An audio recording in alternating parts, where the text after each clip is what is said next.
esse espaço de conversa, principalmente entre nós, homens pretos, sabe? Sim, Porque, para além de todo o machismo que vem sendo discutido, né, com tantas questões, né, cara, principalmente assim, sim, do último ano para cá, exatamente. 2025, né, tiveram vários casos, né, assim, de Sim, feminicídio, entre outras coisas, assim, bizarras, né, ah, onde a gente realmente, assim, vê a necessidade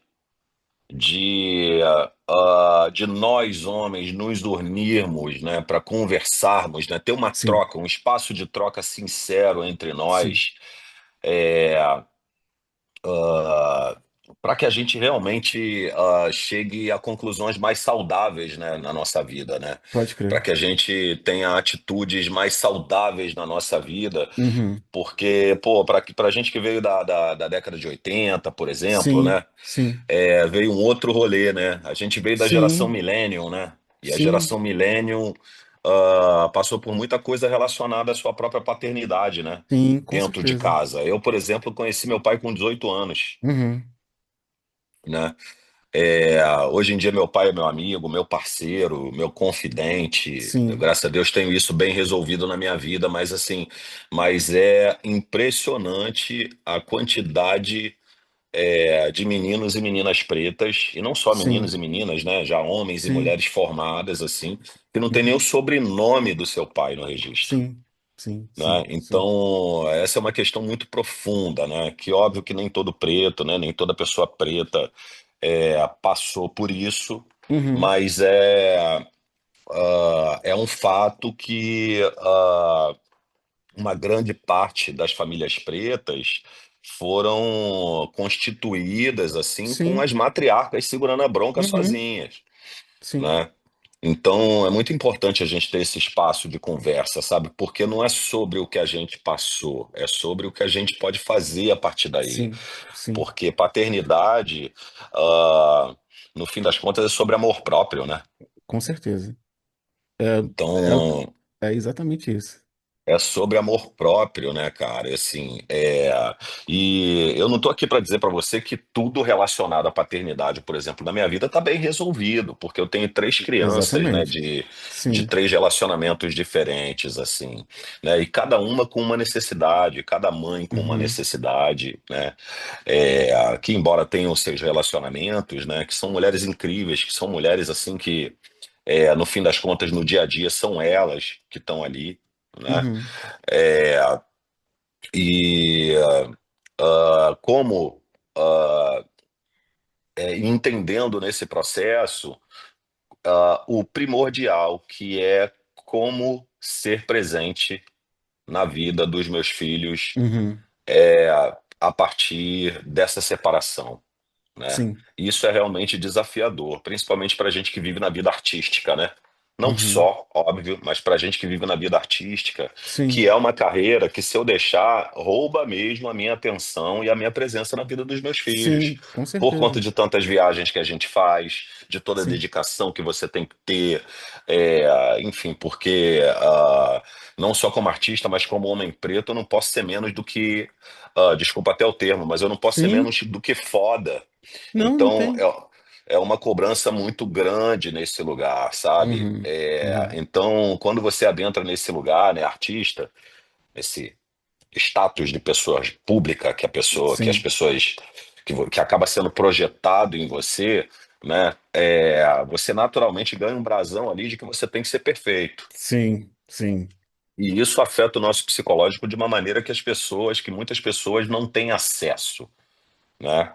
Uhum. É, eu passei bastante tempo da minha vida, por exemplo, resolvendo a vida dos outros, porque você, como uma pessoa preta, quando você obtém sucesso, Sim, quando você ganha dinheiro, o dinheiro que você ganha não é só para você, sim, sim, sim, né? E aí, quando você vê, tem uma porção de gente ali com problemas, né? Principalmente financeiros ali, e sim, você vira o salvador da família. Se sim, você sim. der errado, você é o maluco, né? Você é Exatamente. o, né, você é o sonhador maluco, né? Mas se você der certo, você vai virar o herói da família. Então, assim, o- é, isso afeta. nosso psicológico, a nossa vida em tantas camadas, sabe? Que muita gente não Uhum. tem acesso a isso. E Sim, sim. principalmente na paternidade. Porque eu acho que a constelação familiar ela explica um pouco disso também, né? Porque mesmo que você não tenha contato com o seu pai, ah, é impressionante como a gente é possível, é bem possível e provável que você repita padrões muito parecidos Sim. com os padrões que os nossos pais tiveram com as suas famílias e principalmente com as nossas mães. Uhum.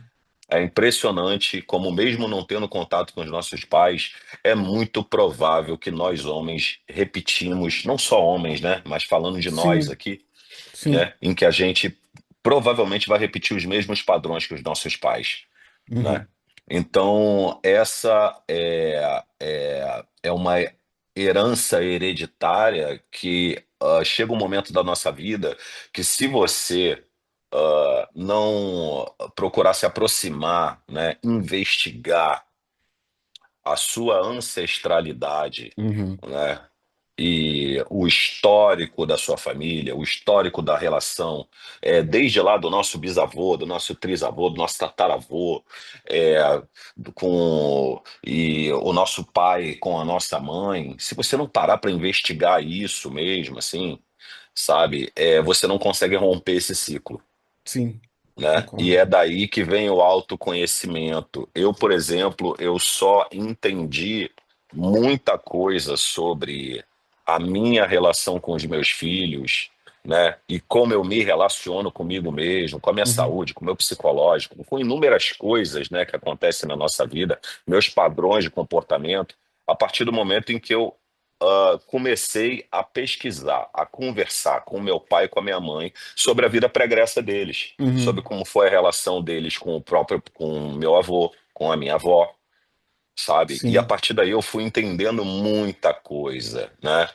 Então é um trabalho realmente constante e vigilante que a gente tem que ter na nossa vida, mas sim, que você realmente investigar, né, essa hereditariedade, essa herança, né, nos nossos padrões de comportamentos é extremamente importante. É o primeiro passo.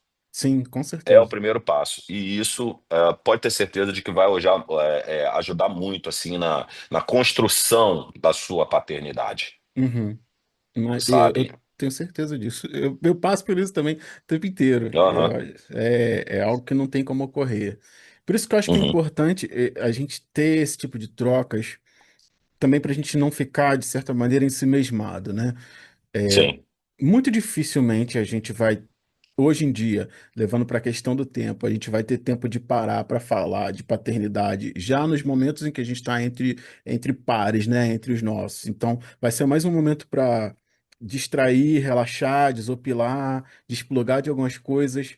E aí a gente não continua deixando esse assunto, e aí eu vou colocar de maneira propositiva mesmo, a paternidade Uhum. para fora das nossas rodas. E a gente não consegue trocar figurinhas em relação às experiências próprias. A gente não consegue, porra, conversar e ver, e às vezes achar que tá ruim só pra gente, e ver que esse grande caldo que parece particular, parece individual, mas é coletivo, que é ser filho de homens negros no Brasil, de algumas gerações para cá, né, principalmente dessa geração nossa, millennials, a galera que foi ali, anos 80 e 90, que viu os pais, quem teve contato, ter que ralar muito para garantir muito pouco numa transição de regime, numa transição de economia e tudo isso, e a gente não tem a oportunidade de conversar.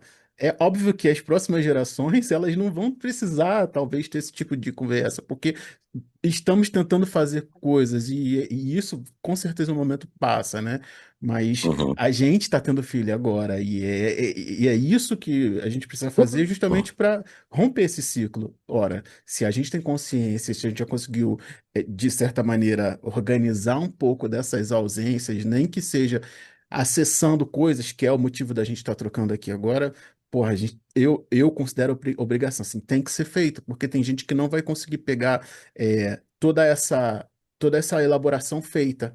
Então, a gente, dentro das nossas trocas, a gente, enquanto pessoas que estão ali racionalizando esse tipo de coisa, acho que parte um pouco da obrigação de quem procura, ou então falar, cara, adivinha só, não é só com você, um monte de gente está passando por isso também, um monte de gente está passando por isso e quieto. Entra para esse local dessa tendência que a gente tem de não conversar, que é algo que a gente precisa de fato quebrar, entra por tudo isso que veio desembocando no que está sendo no que está sendo conversado agora, que em 2025 explodiu, como você bem falou. Todos esses modelos ou essas práticas masculinas que não ajudaram até agora, a gente viu que não são sustentáveis, de certa forma.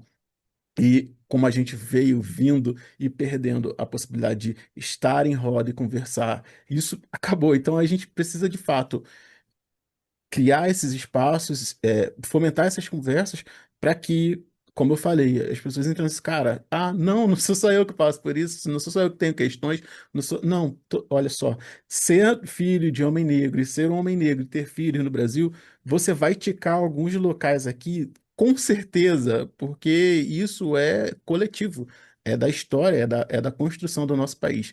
Por isso que, como eu falei, é muito importante que a gente consiga trazer trocas como essa, se ouvir, falar, fomentar. Justamente para que ninguém surte sozinho mais uma Sim, vez, vá lá e, não, eu não sirvo para isso, eu não sou isso, eu não. Calma, cara, de repente, quem tá ouvindo a gente, ou então quem tá pensando, não, de repente você só não entendeu que você faz parte de um coletivo, que tá aí como uma massa invisível que vai te fagocitar se você não entender onde você está inserido, por que você está dessa forma. Por isso que essa conversa para mim é tão cara, sempre assim. É o foco sim. central do trabalho para a Parentalidade Preta, de maneira geral.